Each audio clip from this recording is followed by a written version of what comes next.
तर मनसे अध्यक्ष राज ठाकरे नाशिक दौऱ्यावर आहेत आणि त्यांनी नाशिकमधील पत्रकार परिषदेत भाजपवर गंभीर आरोप केलेले आहेत। भाजपमध्ये पंतप्रधान पदासाठी रस्सीखेच सुरू असल्याचा दावाच त्यांनी केला।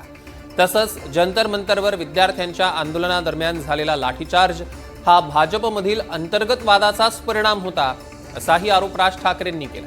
याशिवाय सध्या देशात होत असलेल्या निवडणुका या फ्रॉड असल्याचा आरोप त्यांनी केला। राज ठाकरे यांच्या या वक्तव्यानं राजकीय वर्तुळात चर्चांना उधाण आलेलं आहे।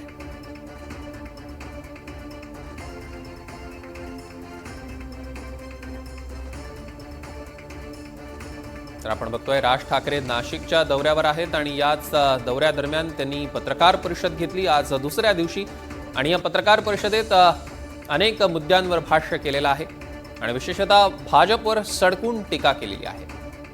भाजप निवडणुका अतिशय फ्रॉड पद्धतीने हाताळल्या जातात असं राज ठाकरे म्हणाले। सोबतच भाजपमध्ये पंतप्रधान पदासाठी रस्सीखेच सुरू असल्याचा दावा सुद्धा राज ठाकरे करतात।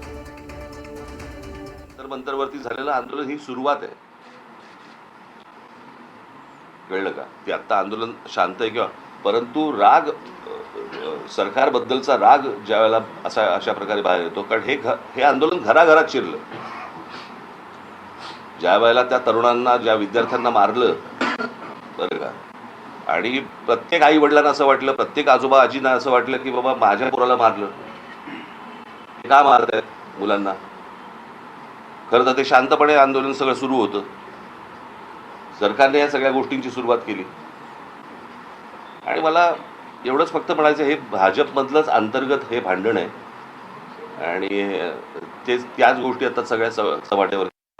साहेब, तुम्ही आता जंतर मंतरच्या आंदोलनाशी उद्देशून म्हणालात की एक भाजपमधीलच अंतर्गत भांडण कुठेतरी समोर आले, म्हणजे नक्की काय तुम्हाला वाटतं? मी सांगितलं होतं ना मागच्या वेळेला, मी एका पत्रकार परिषदेमध्ये, मी माझ्या सभेमध्ये पण सांगितलं, माझ्या भाषणामध्ये पण सांगितलं होतं, हे प्रत्येकाच्या महत्वाकांक्षा मोठ्या झालेल्या आहेत। आम्हाला पंतप्रधान व्हायचंय, मला पंतप्रधान व्हायचंय। त्याच्यामुळे त्या दिवशी मी जे सांगितलं ना की ज्या वेळेला तुम्ही समोरचे शत्रू ज्यावेळेला संपवतात त्यावेळेला शत्रू तुमच्यामध्ये निर्माण होतात आणि ते जगाचा इतिहास आहे हा। ती प्रोसेस भाजपमध्ये सुरू झालेली आहे ऑलरेडी, आता ती थांबू नाही शकत। ज्या प्रकारे निवडणुका हाताळल्या जात आहेत त्याही खूप फ्रॉड पद्धतीनेच हाताळल्या जात आहेत। हे लोकांनाही कळले, लोकांनाही माहिती आहेत यांना मतदान कशा प्रकारचं होतंय।